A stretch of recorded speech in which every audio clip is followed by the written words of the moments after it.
Kalau favorit aku dari dia tuh main di kolam renang. Kamu enak nggak jilatin sama diisep toketnya gitu? Enak. Tapi dia tipikal yang besar atau yang panjang? Panjang dan besar. Coba tanya deh yang pernah merasakan ML di kolam renang tuh emang sensasinya beda. Oh, beda. Mau merasakan sensasi bercinta yang lebih tahan lama? King Horse, tisu eksklusif dengan kandungan antiseptik dan aloe vera yang bisa memberikan rasa kebas yang sedang, jadi bercinta terasa lebih tahan lama. Masa mau Joni kalian pakai barang yang biasa aja dan gak berkualitas? Pakai King Horse karena lebih eksklusif. Link pembelian ada di deskripsi dan jangan lupa follow kinghorse.id. Halo guys, welcome to The Creatox. Dan sekarang kita kedatangan tamu lagi nih guys yang mau cerita-cerita tentang pengalamannya. Ya, ada berhubungan sama seksnya lah ya.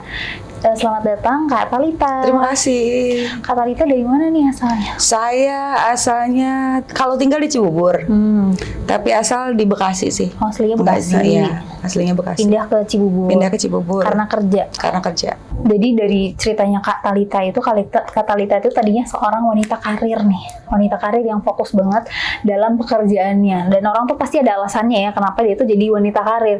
Dan ini adalah salah satu cerita yang menarik juga yang bakal kalian dengerin guys. Awalnya tuh gimana sih Kak? Ini kan aku sempat dengan cerita kakak itu, dulu kakak pernah kena yang namanya diperkosa istilahnya. Itu ceritanya gimana Kak?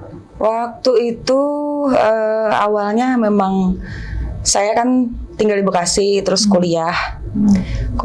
Saya kuliah di seni musik Unpas Bandung ya. Okay. Pas tingkat pertama kita saya nggak ada apa-apa, nggak ada kejadian apa-apa, nggak ya semua normal lah, semua normal. Di saat tingkat 2 kebetulan saya ketemu sama teman baru, perempuan, orang asli Bandung. Dia itu termasuk memang agak nakal, agak nakalnya tuh dia simpenan pejabat waktu itu. Oh, ani-ani. Ani-ani. Simpenan pejabat waktu itu. Kalau saya kan selalu berpikir positif bahwa ketika saya baik, semua orang pasti baik. Ternyata tidak. Dia tanya ke saya, kamu masih perawan nggak? Saya jawab, seadanya memang saya waktu itu masih perawan gitu, pas tingkat 2. Tiba-tiba malam-malam saya diajak ke dugem, dikenalin sama 3 orang laki-laki. Yang notabene kakak nggak kenal, baru kenal saat itu aja gitu. Dan akhirnya kita singkat cerita kita minum-minum. Saya biasanya cuman minum orange juice aja. Kalau misalkan ada teman yang lagi live musik juga saya ke dugem, paling cuman orange juice aja. Saat itu saya nggak tahu dikasih minuman apa. Dikasih mungkin ada tablet atau entah apapun itu gitu, yang walhasil bikin saya nggak sadar, blackout. Mungkin saya dibawa pergi ke tempat itu laki-laki. Saya sadar itu setelah pagi hari. Mulai agak sadar setelah pagi hari dan dalam keadaan saya nggak pakai celana, jeans. Oh, itu posisinya bajunya masih ada, tapi sudah tidak pakai celana. Gitu, cuman pakai kayak tank top aja. Benar-benar bawahnya nggak ada celana. Bawahnya nggak ada. Nggak ada celana dalam juga. Ada. Berarti benar-benar kosongan? Iya, beneran kosong. Makanya saya lihat pas berdarah, saya tanya kenapa ini gitu. Mereka malah ngajak saya pulang. Saya diajak pulang, tapi ditinggalkan di jalan. Itu posisinya berarti naik mobil? Iya, naik mobil. Dia bilang, ayo aku anterin pulang. Tapi ditaruh di jalanan? Iya, ditaruh di jalanan. Nggak dianterin ke kosan, nggak. Terus dia bilang apa tuh pas taruh di jalanan? Udah, kamu tinggal di situ aja, nanti naik taksi kayak apa kek gitu. Udah. Astaga. Sudah. Terus berarti dari saat itu yang paling bikin kakak terpuruk apa? Yang bikin saya terpuruk karena saya punya prinsip bahwa tidak akan menyerahkan kehormatan saya untuk laki-laki manapun, kecuali nanti setelah menikah. Dan itu pun saya cuman ingat gini, bahwa kehormatan orang tua nomor 1 buat saya.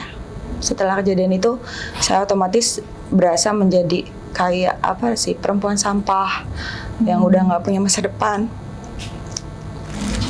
Iya, perempuan sampah yang nggak punya masa depan, yang nggak bisa yang nggak bisa nemu lagi kebahagiaan, dan mungkin bahkan nggak akan nemuin cinta gitu. Karena saya nggak pernah tahu bahwa kehidupan di kota besar itu mungkin hal-hal yang seperti itu wajar. Waktu itu saya nggak berpikir seperti itu, cuman saya mikirnya saya udah kotor. Dan akhirnya balik lagi ke kampus, saya berubah 180 derajat. Yang tadinya saya orang yang ceria, supel, nggak bisa diajak ngobrol gitu kan.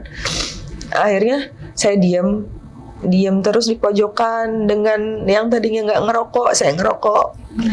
Yang tadinya saya nggak minum, saya cari minuman. Tiap hari saya gitu, ibaratnya meracuni diri sendiri. Untuk waktu itu cuman mikirnya simpel, saya mau mati. Saya pengen mati. Saya cuman pengen mati saat itu. Akhirnya ada dosen saya, dosen perkusi. Beliau nanya, kamu kenapa? Gitu. Bahasa Sunda sih waktu itu. Maneh kunaon gitu kan? Kenapa katanya? Kenapa kok beda gitu? Beda, jadi berubah karakter. Habis berubah karakter, kenapa kamu kayak orang sakit gitu? Kenapa? Aku bilang sakit jiwa. Emang sakit jiwa, gitu kan? Oh ya udahlah, mendingan jalan-jalan yuk, katanya gitu. Mau apa sekarang gitu? Sampai selama sebulan itu dia pasok minuman ke kosan. Pokoknya di kulkas itu nggak pernah kosong minuman. Oh, yang nyediain itu dosennya? Dosen aku waktu itu. Disuplai tiap malam, kalau saya mau kemana diikutin. Dianterin. Tapi ditungguin. Nah udah setelah itu dia ajak saya ke psikolog. Akhirnya diterapis. Terus mulai ketemu lagi sama sahabat saya lama, atlet softball itu. Oh itu ketemu sahabatnya? Iya, sahabat saya lama. Ketemu lagi sama beliau, kita deket lagi. Dia juga salah satu orang yang support saya sampai saya sembuh gitu. Ya udah, akhirnya kita punya komitmen, kita jalan. Ya paling ketemuan kalau misalnya dia lagi main ke Bandung, lagi ada show ke Bandung, kita ketemuan, kita check in gitu. Sering sih check in sama dia. Itu berarti sebelum pacaran?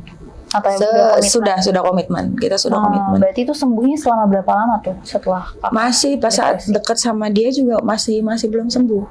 Masih ada kadang trauma sedikit gitu. Masih kadang saya benci sama dia juga gitu. Tapi dia meyakinkan saya untuk dia sayang sama saya gitu. Saya nggak mau rusak kamu gitu. Cuman kayak seolah dia terapi saya untuk melakukan itu, tapi dengan rasa dengan caranya dia yang gitu. Lebih lembut lah dengan biar akunya nggak trauma gitu, saya nggak trauma. Itu sih. Berarti setiap main itu, karena kakak punya trauma, setiap main itu kakak lebih ke abusive ya? Iya, lebih kadang abusive, kadang dia udah lebih tenang.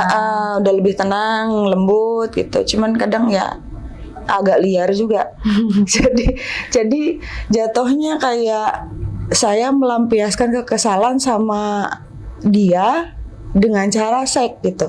Tapi itu kan posisinya kakak baru pertama kali itu di pelecehan, terus baru main lagi sama dia. Nah, yang pertama kali kakak lakuin sama dia itu apa? Yang pertama kali saya lakuin sama dia, sebenarnya dia yang berusaha untuk apa sih kalau kayak gitu?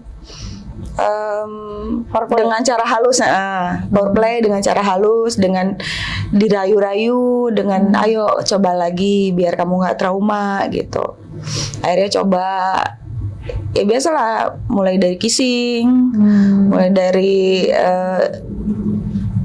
raba-raba, grepe-grepe ke area yang menonjol. Ke bawah, lebih ke saya seneng lebih ke dapat treatment yang lebih di Mr. V. Caranya Ya, handle dia. treatment di situ akhirnya kan bikin saya juga lumayan melayang, lumayan agak lupa gitu. Itu kan kakak sekarang mainnya di bawahnya itu yang kayak gimana yang kakak suka dari dia? Dia tuh penjilat yang ulung. Penjilat yang Dia handal ya? penjilat yang handal. Dia bisa bermain manuver lidahnya sampai kesana kemari lah pokoknya. Pokoknya enak lah. Oke. Berarti dari pertama main itu dia langsung kayak maksudnya pelan-pelan. Soalnya pelan-pelan. kan ini namanya proses pemulihan ya. Iya, iya. Mungkin kalau misalnya di hari pertama kita ciuman dulu, di hari kedua ini dulu, apa yang kayak 1 hari langsung dilakuin gitu. Gak sih, emang gitu. Apa namanya, prosesnya seminggu dia baru bisa pegang tangan saya, seminggu lagi baru bisa peluk saya, seminggu lagi baru bisa cium pipi, nanti nambah lagi gitu. Berarti selama kenal udah pacaran nih, berapa lama tuh yang akhirnya memutuskan kayak oh yaudah gue siap nih buat main? 1,5 tahun Baru bisa main. baru bisa. Itu pertama kali yang diajarin sama dia tuh apa? Teknik yang kayak gimana? Yang diajarin sama dia tuh teknik yang lumayan gila juga sih sebenarnya. Gila gimana tuh kak? Ceritain dulu. Ya kalau lumayan gila, maksudnya saat itu lagi mandi, memang dibuka nggak sih nih? Gak apa-apa. Lagi mandi, akunya lagi santai gitu, lagi menikmati air. Tiba-tiba dia masuk dengan yang sudah ready. Akhirnya dia jebur juga ke situ. Disuruh nungging. Oh dogi. Disuruh nungging. Disuruh, yang asik sih ini sih, dia bisa ngejelatin punggung, dari punggung sampai kalau orang Jawa masih lit. Oh. Paham nggak sih Lid? Ya Paham, itu. paham. Ya itu. Berarti dia doyan demennya foreplay ya? Iya, dia Lebih ke jagoan, foreplay daripada ke mainnya. jagoannya. Tapi kalau kakak Saya menikmati. menikmati aja. Menikmati. Karena mungkin sebelumnya juga emang nggak dapat foreplay. Langsung aja. Iya sih benar-benar. Jadi kan yang bikin trauma tuh yang kayak gitu. Yang terkesan dipaksa. Iya. Kalau itu kan kitanya udah relax, udah enjoy, dianya cukup manuvernya di badan saya tuh luar biasa deh. Cukup mengenal tubuh kakak ya mainnya tuh. Iya. Terus yang paling favorit kakak nih kalau dari dia, cara mainnya dia tuh apa? Kalau favorit aku dari dia tuh main di kolam renang. Di kolam renang gimana tuh? Kolam renang, kan dua-duanya sama-sama berenang. Kebetulan emang nggak ada private pool, emang nggak ada orang. Ya kita pakai baju renang, tiba-tiba minta dicopot lah gitu. Baju renangnya yang one suit apa yang kayak atau BH sama dalaman gitu? BH sama dalaman. Oke. Akhirnya copot. Pertama bawah dulu, karena kan yang atas takutnya ada orang kelihatan gitu. Walaupun private juga. Dia udah tiba-tiba nyundul aja. Tiba-tiba nyundul aja gitu. Ya ada apa nih, apa gitu. Yang masuk dari belakang apaan gitu. Udah itu sih yang sensasinya tuh. Coba tanyain deh yang pernah merasakan ML di kolam renang tuh, emang sensasinya beda. Oh beda. Sensasinya beda. Itu mainnya di belakang apa di depan? Depan belakang. Oh kakak suka mainnya di belakang? Depan belakang. Depan belakang. Tapi Favoritnya belakang sih. Lebih Kenapa? ngejepit. Oh gitu. Tapi waktu di kolam tuh mainnya di belakang? Belakang. Lebih ngejepit sih. Tapi kalau favoritnya dia apa? Favoritnya dia sebenarnya sama sih. Nggak jauh beda. Sama. Pokoknya apa yang Kan dia kan tinggi, orangnya tinggi besar. Jadi kalau misalkan dia lebih senang sih ngegendong saya. Di bangku digendong gitu. Dia yang explore, dia yang cuman gerak-gerakin saya. Kalau saya mah cuman pegangan aja ya. Tapi itu pertama kali, maksudnya kan gak semua orang mau main di belakang ya. Pertama kali itu gimana kesannya? Pas Main di belakang mana nih maksudnya? Disilit tadi. Oh no, bukan. Kalau itu sih hanya apa namanya, menjilat-jilat aja. Tapi nggak masuk. Nggak masuk, nggak sampai masuk. Oh, maksudnya main di belakang itu dianya di Iya, dianya di belakang kayak doggy style. Aku kira kalau main belakang tuh karena kayak main itu. No, Masuk enggak. gitu. Belum, masih perawan. Kalau belakang. Terus habis itu main itu selama kurang lebih berarti berapa tahun pacaran sama dia? Pacaran sama dia tuh hampir 5 tahun. Oh, 5 tahun. Hampir lama 5 tahun, hampir 5 tahun. Itu berarti selama 5 tahun bener-bener udah sembuhnya sama dia. Belum sih, belum total. Tapi udah lumayan. Udah lumayan mau deket lagi sama cowok. Udah lumayan mau pacaran lagi selain dia gitu. Cuman banyak kecewa sih. Kenapa tuh? Iya, banyak kecewanya ya gitu. Karena akunya mungkin masih trauma. Banyak curiga, banyak jealous gitu. Apalagi udah sering main. Tapi pernah nggak sih kakak kalau misalnya pas lihat mungkin film atau apa gitu kayak aku pengen cobain deh gitu? Nggak pernah, soalnya udah semua cobain. Di mana aja tuh kalau main di kamar? Nggak ada penasaran. Jadi saya lihat, misalkan ada teman lihat itu yuk Blue Film gitu. Udah pernah semua gitu. Udah pernah semua. Ngapain gitu, nggak? Mendingan nyata. Sekali check-in itu mainnya langsung ini full time gitu? Iya, biasanya nginep kita. Nginep karena dia kebetulan ada kerjaan, butuh nginep beberapa hari, jadi saya temenin. Itu kalau mainnya gimana tuh kalau di kamar? Kasur tuh udah nggak beraturan. Udah jungkir balik, kadang ya begitulah. Tapi kan dia tipikal yang lumayan bisa dibilang hyper ya. Kalau selain di kamar kan di kolam renang tuh, selain di situ gimana lain tuh? Paling di meja, di sofa, gitu. Kalau di luar ruangan pernah nggak? Di luar ruangan nggak pernah, belum pernah. Belum pernah. Sayanya yang nolak. Karena masih belum. Soalnya di Jakarta, bukan di Jakarta sama di Bandung. Kalau di Bali kan enak. Oh iya sih. Iya, di sini kan orang-orangnya masih. Kalau di Bali kan lihat yang begitu cuek aja. Gitu. Oke. Terus aku mau nanya juga nih, kita balik ke apa namanya, permainan, bukan permainan ya, pelajaran awal nih kakak main sama dia. Pertama diajarin sama dia tuh kayak gimana sih? Misalnya kayak apa ya? Kalau megang tuh kayak gini, terus kalau nyepong tuh kayak gini, kayak gitu. Diajarin gitu nggak? Diajarin sih, lebih ke nggak pakai omongan kalau dia. Oh, langsung. Lebih ke kalau misalkan dia suruh ngeraba gitu kan. Di kamu misalkan gini, kamu enak nggak dijilatin sama diisep toketnya gitu? Enak. Nah cowok laki-laki juga sama katanya gitu. Terus kamu yang enak di kamu tuh bisa jadi enak di laki, itu enak juga di laki-laki katanya. Cuman yang lebih enak di laki-laki antara lubang anus sama apa namanya, biji di situ, tengah-tengah situ. Pokoknya laki-laki kalau udah kena itu udah ampun-ampunan deh. Emang iya laki-laki? Ya nggak? Komen di bawah laki-laki, emang iya. Terus kan? Katanya sih begitu. Terus kalau kakak bilang nggak? Kalau aku sih ngerasanya aku enak. Kalau kamu kayak gitu juga. Iya. Tanya. Kan kalau saya sih lebih enak kan kalau seks itu komunikasi. Jadi bukan main lantas ujung-ujungnya nggak enak kamu mau, nggak gitu. Kamu enaknya mau gimanain gitu. Kita komunikasi. Tapi dia tipikal yang besar atau yang panjang? Panjang dan besar. Komplit ya? Komplit. Sesuai dengan ini? Sesuai dengan ukuran tubuh. Terus berarti kan udah 5 tahun tuh.